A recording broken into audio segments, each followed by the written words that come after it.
are on the planet Earth for the subjugation of all mankind. It doesn't matter if it's Emperor Hirohito over here or some, other potentate over there.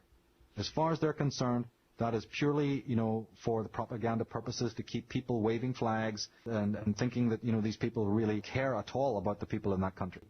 And this is why the Windsor family, for instance, changed their name. The name of Windsor was, created, I think, in the early 1920s. Their names are actually all, Germanic and Dutch, not Dutch, but German. Greece, Prince Philip is originally from Denmark and from Greece. The Queen's family comes from the Saxe-Coburg-Gotha and the Guelph families. The Queen Mother, who died, right? This present Queen's mother was called Bowes Lyon, which is an old Scottish line that has its history in Germany also. You see, so these individuals are one global network. It's only for convenience that they try to give the impression that they're actually, kindred to the lands in which they have gained parasitical domination, Nothing could be further from the truth.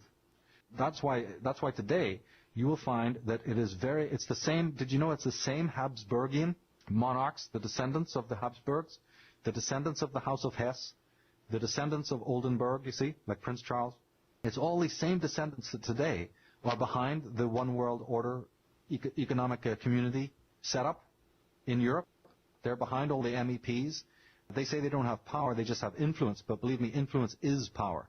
And if you check out how many great corporations and companies have these royal figures as advisors and people who sit on the board, you'd be absolutely amazed.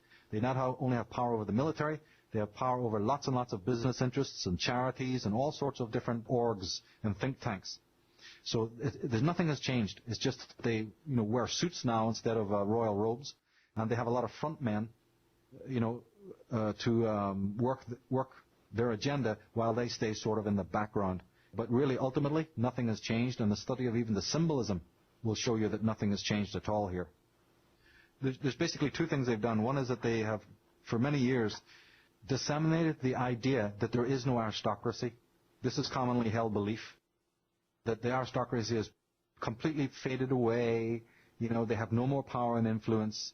It's all finished. It's all over and done with. You have your little royal family palaver in England, but these guys really have no power at all. That's the first big lie. And number two, they then work through a bunch of charities and a bunch of different kinds of orgs, sort of think tank-like orgs, to give you the impression that it's just good fun to come and, sip coffee and talk about world events.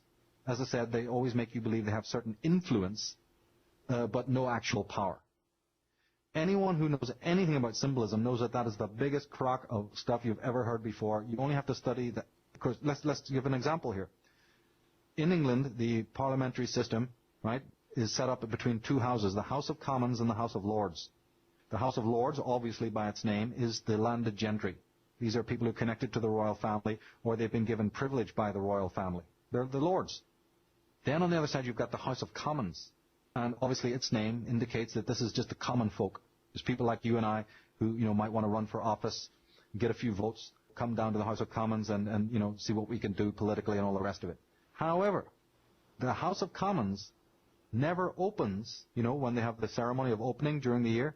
It's a very precise ceremony in which the Queen's mace, this is a large scepter, and you can go on Wikipedia or you can go on and just go onto Google and type in and get a picture, of House of Commons, and you will see that in front of the Speaker, on a table right there between the two parties, sits the Queen's mace.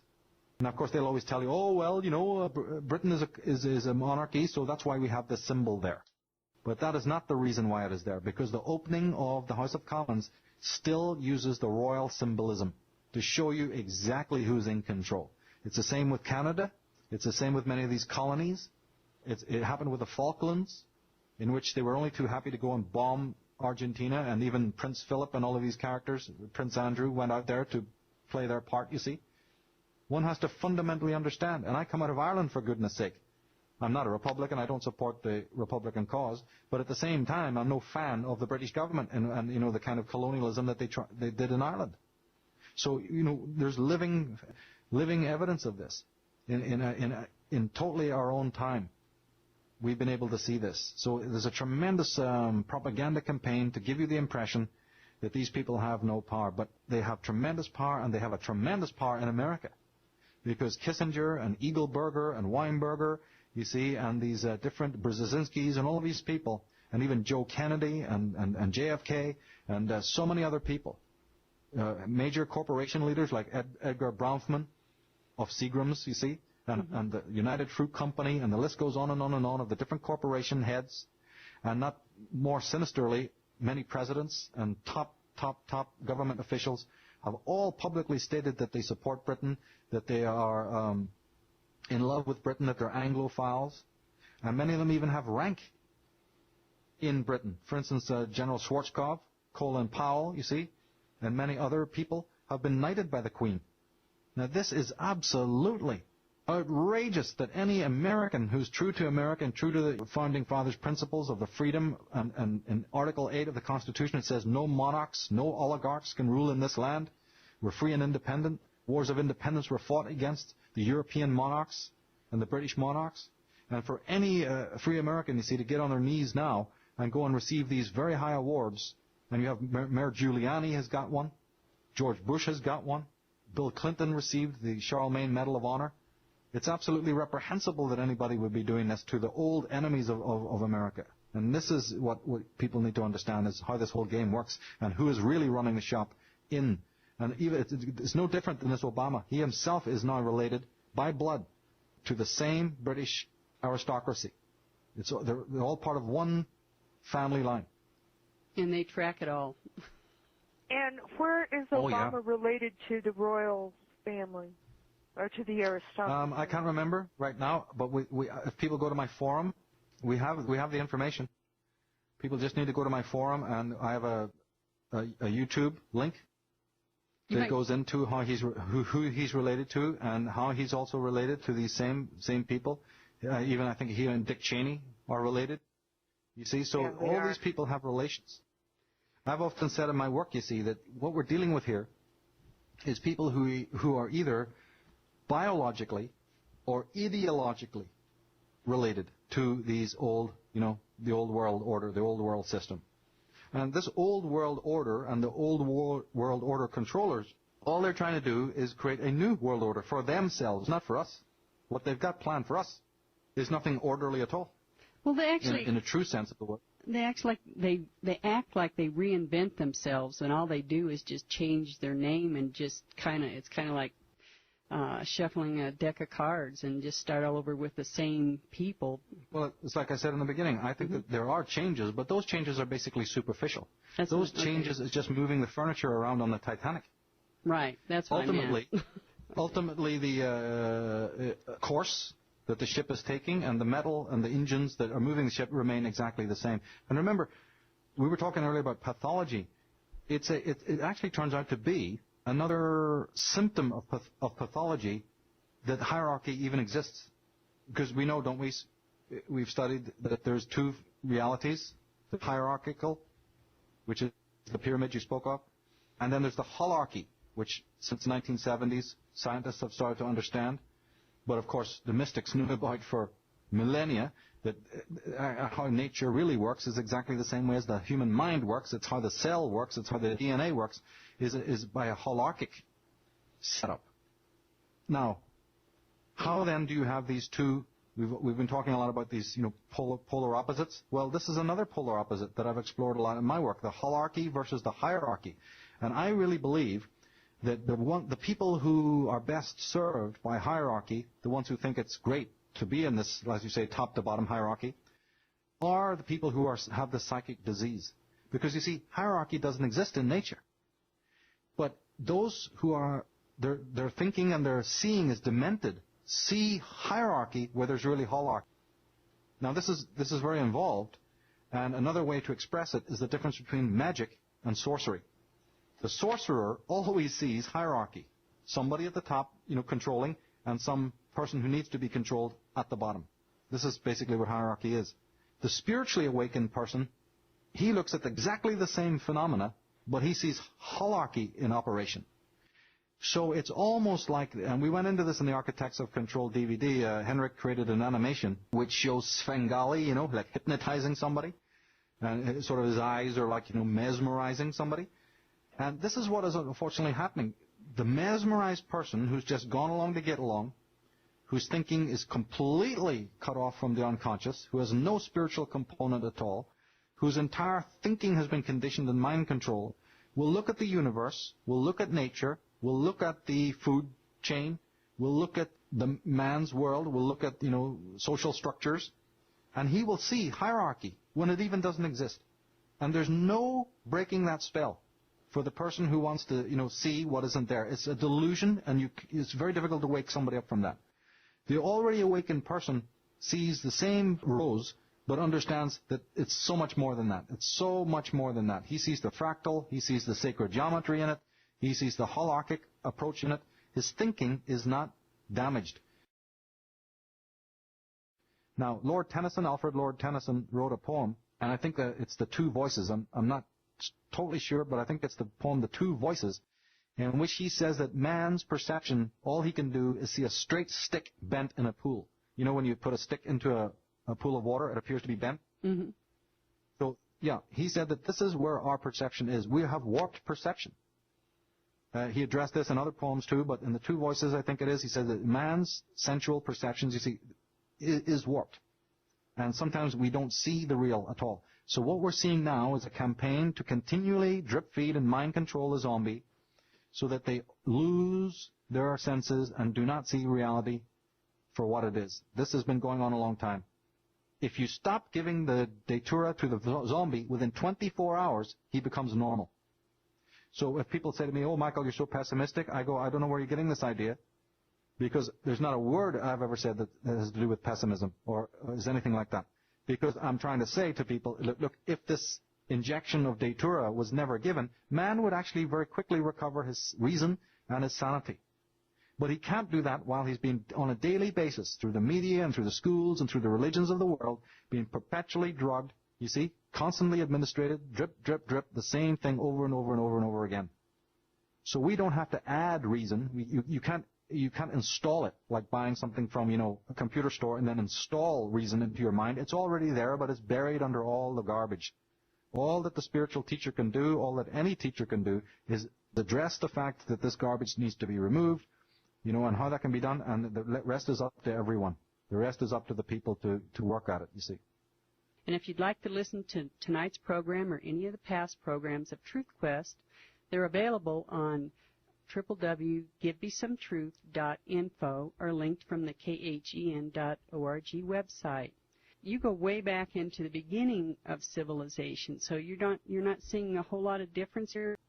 Absolutely. I mean, it depends, of course, how far you go back. Mm-hmm. I do believe that there was pre-Diluvian cultures. I do believe there was, megalithic cultures. And I do believe that those people didn't have war. I think that the people who built the beautiful megaliths throughout the world, who were tremendously in touch with the cosmos, who lived more sort of on a matriarchal, shall we say, setup. Let's just say that they at least understood that the earth was a living thing and so forth. We look at Egypt. We look at several cultures and we see that there was less violence. And if there was violence, it was mostly defensive. So we do have that. We do see that. My work often, has to do with the Druids.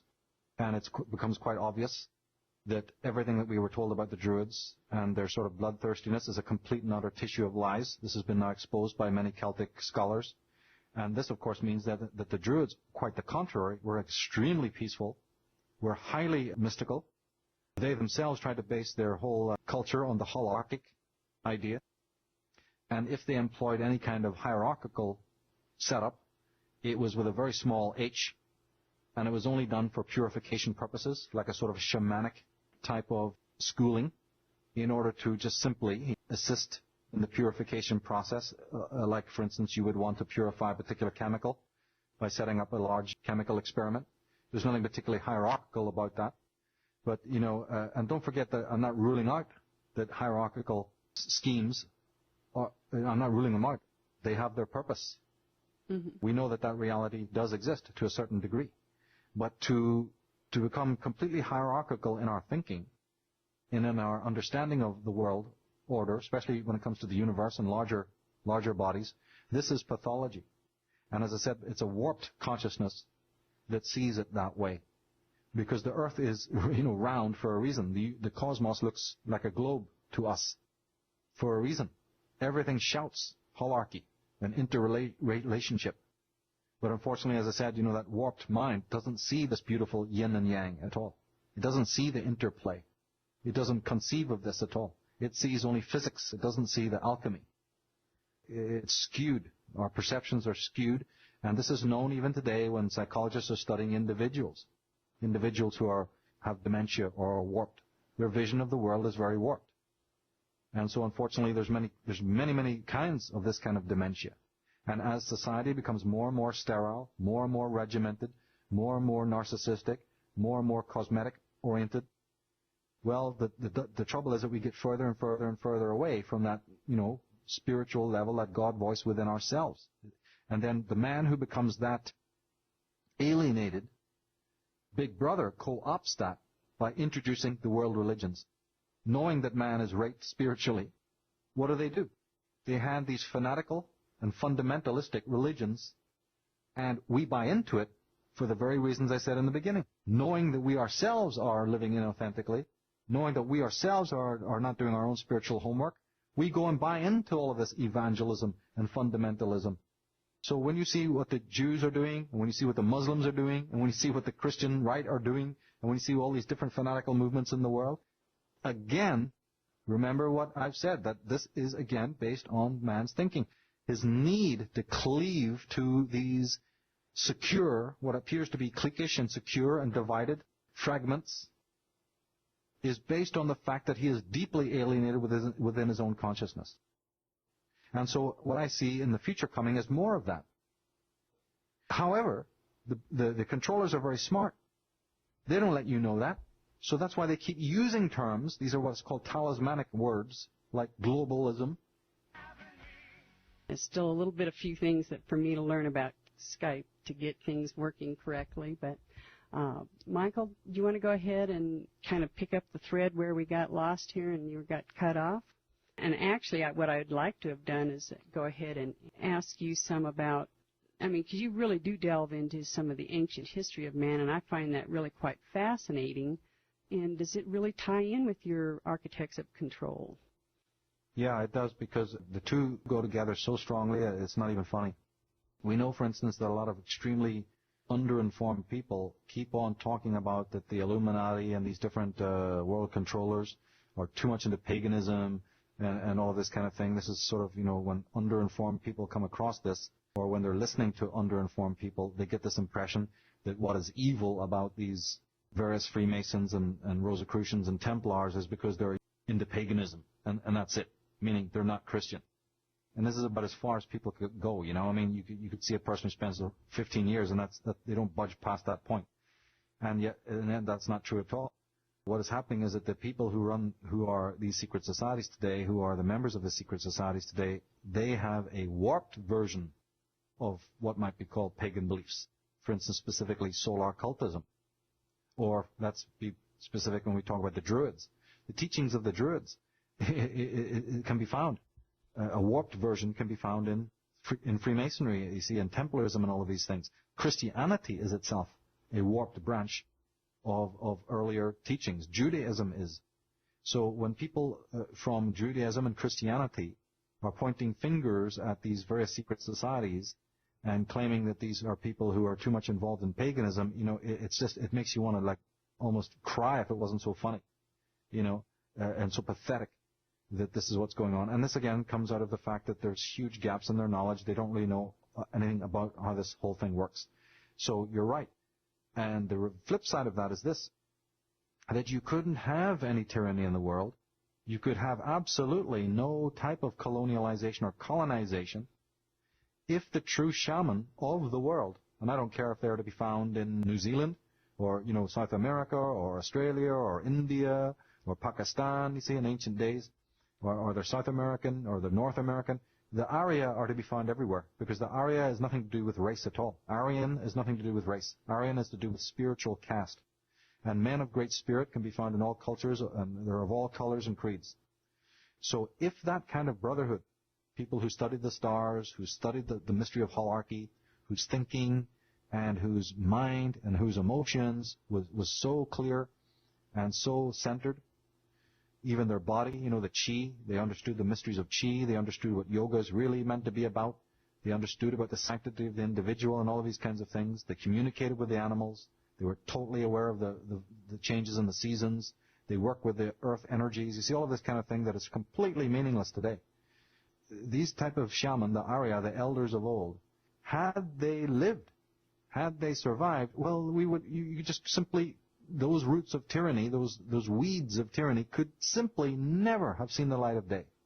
So if you track back and you find that these tyrannies are rising at a particular time of the world, whenever you want to say it begins, the very fact that it exists in the world is over the destruction of the previous. So when we see records of the destruction of pre-Diluvian civilizations and down through even historical era, we see so many massacres and so many destructions and acts of genocide. There's a reason for that. It's happened in Ireland. It's happened in India. You see, the sorcerers cannot live if the magicians existed. It's just simply like a seesaw. It's absolutely black and white. So all these pernicious agents of tyranny, you see, and these disciples of power, these disciples of sorcery, all of their existence, every part of their existence, is predicated upon the destruction of their nemesis. This is what we're dealing with, because those two churches simply could not live in each other's shadow. It's not possible. The pure perfume, you see, of the real thing, of the real temples of light, would be enough to, asphyxiate the evil ones. This is what Professor Tolkien brought out in his Lord of the Rings. And so many other authors and filmmakers have even brought this out. So this is what we're dealing with. We're dealing with literally a sort of a scale. One goes up and the other goes down. This is how it is. And so we have this propaganda, this poison, this tyranny in our world today because it's built on the ashes of the destruction of what was in the past. Now, truth can never be destroyed forever, you see. I just simply can't. So there has to be a constant injection, a constant drip feeding of the lie over the millennia, in order to keep man drugged. Without that constant influx, you see, and constant infusion of poison, man would quickly recover his senses. That's what I believe. And then at that point, he may, start to get with what's real again. And truth would come back into the world. So all that we can do now is just diagnose that there is this pestilence. Hopefully people will wake up to it. And then the right kind of detergent can be applied, you see. We're at the best time for that. Because our forefathers didn't have the tools. They didn't have the right way to combat this universal evil. They didn't have the right perspective. There's all sorts of reasons why our forefathers, just didn't have the power or the knowledge. And of course, it has a lot to do with literacy. We simply weren't literate. We weren't allowed to, read. And we weren't allowed to develop ourselves and so on. It's taken a long, long, long time. And we are now at a tremendous point in history in which there could indeed be the movement towards, a perfect organic society. But the agents of tyranny, these architects of control, they don't want that. And so they're working overtime now to make sure that man is again fragmented and divided and controlled. We talked about how that is to do with creating lots of divisions between people of different religions. One of the other ways of doing that is to constantly be shaking up the economic stabilities. And aren't we seeing that? Mm-hmm. Every 5 minutes there's some trauma or some ripple going on within the economic world, because again that hits you on the limbic realm. It's like controlling food, controlling water, controlling food substances, you see. This goes on a psychological level to where man is in his security. And by constantly also pulling the rug economically, just like they did back in 1929, and just like they've done in many civilizations. They did it in Indonesia not too long ago, you see. Many cultures have fallen because of this. Many other cultures are kept under a form of slavery in this way by the World Bank and the IMF and various other orgs, you see, that conspire to keep civilizations under materially, because then those people can't grow, they can't educate their children, they can't even feed their children. And this is yet another form of dictatorship. So again, when you want to control people, you often do this to not only traumatize them, but to make sure that they can't really progress. Stress is a huge part of this. Mm-hmm. Stress is a huge part of it. Right. And so, what do you propose that we? I'd like to understand how, when you stated earlier that you were kind of optimistic about us being able to rise above what has, kind of kept us in this tyrannical oppression. what is it that you're looking at? Well, for instance, that we're even talking about this on a radio show. And that goodness knows how many thousands of people, if not hundreds of thousands of people, will be listening to it. I did that little LA talk, and that turned out to be one of the most watched and most shared, things on Google at one point. I think it's still like the 5th or 6th most watched. You have a tremendous amount of sites there that people can go listen. That's right, and some of them are watched a little bit, and other ones grab people's attention massively. Within 3 months of doing that show, 800,000 hits. Wow. That's a lot. That's a hell of a lot, and by the time 6 months was over, it was much more than that. And this is wonderful. You know how many people were sitting in the hall? There was about 100 people there that day. Huh. And I'd done the same talk the day before at Huntington Beach, and there was about 60 to 80 people there that day. So even if you take both days that I did that little talk, you're talking only, okay, let's even give it a maximum. Say the few people who wanted to come up maybe couldn't make it, 200 people. So okay. Yeah, look at the difference between 200 people who may have caught me live there, or not just me, but any speaker, Richard Hoagland even will get maybe 500, 600 people on a good day. He always draws a big crowd. Same with David Icke. Okay, big deal. What even if you say it's 1,000 people? Within, within 25 days of putting one of the YouTubes up, it was 7,000 people had clicked in to watch it. Amazing. This is why I'm optimistic. I'm also optimistic because, of course, I know that evil cannot win, because nature abhors a vacuum. But when you take it over to the metaphysical dimension, nature abhors evil. There is nothing broken, there is nothing dead, and there is nothing false in the creation. That only exists in one place, and that is the heart and mind of human beings. And my work has gone in, to the origins of evil and all of that, to show how this warping came about. But that is a tiny glitch. It's like a little, eddy in the great ocean of harmony that exists in the world. Professor Tolkien spoke of it as being disharmony. He really meant it in that way. He said that there's in the great symphony of God, and all the angels were in perfect harmony. They had a symphony of harmony. And in that harmony came the disharmony, you see, of the fallen one whose pride and ego and dementia, came about. And it's a very good metaphor. It's absolutely a brilliant metaphor. But the universe, the natural order, does not basically accept this kind of imbalance at all. The Egyptians understood this, and all people who studied the universe properly understand that. The farmer understands it, the horticulturist understands it, the homeopath understands it, the martial artist understands it. They understand that doesn't mean that there's not negative things happening in the world. That does not mean that there's not various levels of imperfection. But those imperfections are in the eye of the beholder.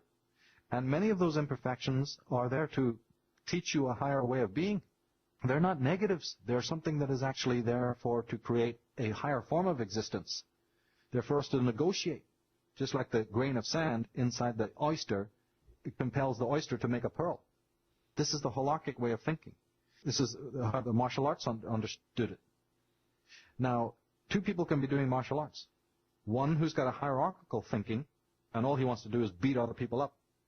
His idea is to become, like a sort of an SAS guy, going, yeah, I'm really good at martial arts because I want to go around and kill people. I want to dominate other people. The holarchic kind of person is entirely doing exactly the same kind of martial arts, but his entire understanding of it is completely different. He's working with nature. He's working in defense because he understands that there are things that can come to attack his sovereignty. Things that are demented, warped, vampiristic, evil. And he's protecting himself. He's also learning about the flow of his own energy. He's also learning about the energy of the evil that may come to, compromise his sanctity. So look what we have here. We have the perfect diagnostician. We have a philosophy that says we are here to learn about what it is that is antithetical. We're in relationship with that thing. Just like I was talking earlier about, that's what my work is to do, is to start showing people now how they have a relationship with the things that happen in the world. It's not just a matter of us and them at all. Or some evil archy out there working autonomously, you see, in this way. We have deranged aspects of our own consciousness. We have dark emotions we don't want to look at. We're living in a culture, just before we got cut off there, I was going to say, that the person who is living totally on the surface of themselves, who is not connected to their healthy drives, who is very full of stress, like you said, anxious all the time, where do you think they run? They run straight to the man in white coat, to the pharmaceutical, to say, hey, give me the happy drug, doc. I feel bad. And I haven't the faintest idea how to deal with any of this. And I want you to, anesthetize it.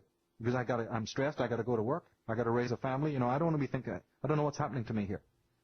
And now we have a Leviathan that you don't have to go to it, it's coming to you, telling you, yes, take this pill, take this. And, this is where we're heading. And now we have a Leviathan that you don't have to go to it, it's coming to you, telling you, yes, take this pill, take this. And, this is where we're heading. It's very, very pernicious.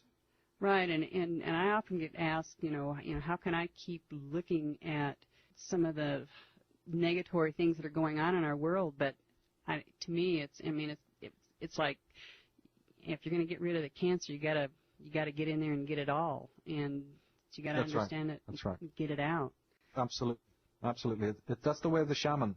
They said that Horus had one black eye, dark eye, and one eye that was of light. The yin and the yang, the nagual and the tonal, the prolific and the devouring. There's no way out of it at all. You have to see reality as it is, not a person's idea of reality. And what we're dealing with now is people's ideas of reality, which are absolutely not sane whatsoever. They only want to live in a one-season world, And this is, again, extremely unnatural.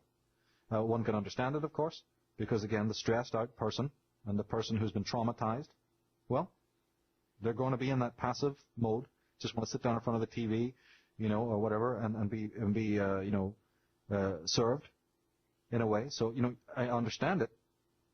But, as they said, if you don't like knowledge, try ignorance.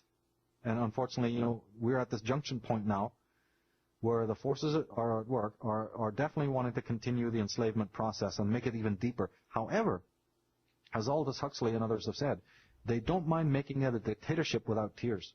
They don't mind making it making us into smiling depressives. They don't mind giving us chains of gold to replace chains of iron. But you see, as I've always said, any kind of imprisonment, I'm not into it. I don't care what kind of imprisonment it is. All imprisonment is bad, regardless of even if it's one with lots of cushions and lots of, that they bring the bowl of soup in on a silver tray. It really doesn't matter. And so what we're seeing now, the global village, you asked what is globalism? What is global village? Global village is really a chains of gold. It's really a servitude with a smile. You're quite right when you said that they don't really change much. They don't. They're just going to give us a few more cushions and a lot more pacifiers, moving right up to the point where they may even try to start plugging us into virtual realities. This is where the dark side of the technology is heading. In which we may be spending much more time in cyberspace. They may introduce the chip into our brain. In exactly the same way you take a drug. We may be moving into that area, very soon, in which we start spending our time in alternative realities, in what we call simulacras. And that word means exactly what it sounds like, a simulation. We're not even in reality today, most people. That simulacra is just a simulated reality. And believe me, these people are quite capable of doing that. All the way back to the first video games and moving up and up and up. Man is already living in a fantasy. He's quite capable of living in a fantasy, in the future. You see, the man who is literally, because Freud and Jung also, the psychologists have also talked, I guess it would be more correct to say Wilhelm Reich. The Reichian school has an interesting slant on Freudianism and on psychology. They focus on the body and the biotics, and they talk about armoring. Of course, we already talked about the skyscrapers and this whole armoring way that things are made, and even the sports and the sort of the different exercise, machines and programs. There's a lot of this concept, even in car design, and all across the world. There's a lot of armoring motifs going on. Even the whole bodybuilding cult. I mean, there's so many versions of this. But on a psychological level, Reich was the first one to say the body matters. His critiques of Freud, you see, was that the patient just lies down on a couch, and it's in a sort of a darkened environment almost, and that the whole focus was on the mental, meaning the brain and the communication, the words, and the body was inert. Wilhelm Reich came along. He was a contemporary of Freud, And he said, look, the body here is very static, but the body is an extension of a man's psychology. And I'm a huge, fan of Wilhelm Reich, and partly it's because of this, that he started to incorporate the body physical in the act of psychological healing. Because the body's tensions, this is obvious to anyone who's done massage or polarity therapy. There's a whole culture of this now, but people often forget who the progenitors of this were. So Wilhelm Reich was the one who started to look into the way a person's body is, you see, is an extension of their thinking. It's tremendously important. And coming out of that Reichian idea is also that the body is where technology begins. Because just as the mind controls the body functions, both consciously and unconsciously, when you go to sleep, your heart doesn't stop, does it? And the eyes still blink, and the lungs still work, you see? So there's a control, the autonomic control is very much the basis and beginning of man's interest in technology. Let's go back to Sigmund Freud. Freud discovered that he not only had 3 divisions of consciousness, he had 3 stages of human development, right? The famous oral, anal, and the genital stages, right? And at one of these stages, the human child starts to have control over its own sphincters, right? It must control its own bodily movements, going to the toilet, eyes watering, mouth dribbling as children do, right? So control, necessary control over the biology, over the autonomic functions, kicks in. This is very, very necessary as we grow. First we don't have it, then we learn it. This particular biological capacity to control sphincters is very prominent in the male child. And this is what Freud always saw as the male child becoming very interested in gadgets, because it becomes an extension. You see, knobs, levers, switches, and all the rest of it, putting together engines, like the Meccano sets and Lego and all of this stuff. Why are human children interested in this? People don't ever think about this, but psychologists have, and they know that this fascinating interest with puzzles, even with playing things like chess, that's why you have chess prodigies, people who excel in science, the sort of Stephen Hawking type, and of course he would be a perfect example because what happened to him, he was a quadriplegic. So there's a perfect example there of a man who lost all his bodily control and therefore sublimated it into mental control, mental brilliance with mathematics and with computation and all of these kinds of things. So the very scientific urges, especially technically, arises out of, again, a psychological dynamic in which human being necessarily controls their walking, their muscle control, their sphincter control, right? Okay, we've talked about normal development. What do you think kind of technology a male or a female child will be interested in if their thinking is warped for one reason or another, or their parents were warped, or something went off, or like I said, they're disconnected from their unconscious? Then you're going to have all the gadget fixation, and you're going to have all the interest in technology, but it's going to be in a pathological way. And that is exactly what we find in those people who excel at creating bombs and guns and all the weapons of war and knives and swords and who have this fascination, you see, with death and all the rest of it. This is the psychologist who really looked at this was a man called Erich Fromm. He was a sociologist, contemporary of Freud again, tremendous man, tremendous thinker who went into this whole thing about the anatomy of human destructiveness and connecting it to these necrotic elements of the human psyche. I dealt with that in other work. And so this is, again, what we find in the world today. So Wilhelm Reich is a tremendously important, a scholar who helps us to understand that technology in the body is connected, that the heart moving, the legs walking, all of the different aspects of our human body is really a form of technology in its purest sense. And therefore man, having control over his body, then wants control over his environment. And as I said about the martial artist, you're going to have 2 kinds of person. You're going to have a person who just simply wants control over their environment for good reasons.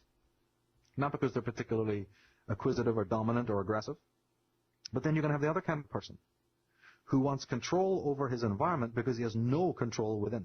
He's incredibly fragile, actually, psychically and spiritually and emotionally and morally. So this becomes your typical tyrannical little bully boy, repulsive, psychopathic creature who goes around, to control everyone, to control the kids, his friends that he grows up with, to control his siblings, to control his parents, driving them absolutely mad, going around beating other people up, you see. He grows into the teenager that becomes the sort of, the gang leader, or some sort of other maniac. And then he grows up into the husband who, beats his wife around and causes all sorts of havoc to everybody, who goes thumping and punching and fighting and all sorts of things, who may even go into becoming, wanting to go to the, join the military or join the police force so he can push, people around and all of these kinds of things. So these people are loose in our society. They're absolutely loose in our society. And again, it's rooted in their connections with their own body. There's a huge element there in their connection with their love-hate relationship with themselves. So it's a whole piece that we've explored about, man's self-hate and his own self-sadism. An incredible question there about the dichotomy between self-love and self-hate, and narcissism versus egoism and all of these incredible subjects. And I want to always emphasize to people that, we're in a day and age now where we are luckier than our forefathers were because of this incredible wealth of information, and we should never feel pessimistic about what's going on. Always see it as a challenge. Realize that we're under divine protection, or that at least each one of us can curse under that divine, and never move out of fear or panic or anxiety, because that's exactly what Big Brother wants. That's true. Their particular kind of sorcery cannot work if the person shakes off the fear and the anxiety and starts to realize that they are the person who is, they cannot be killed.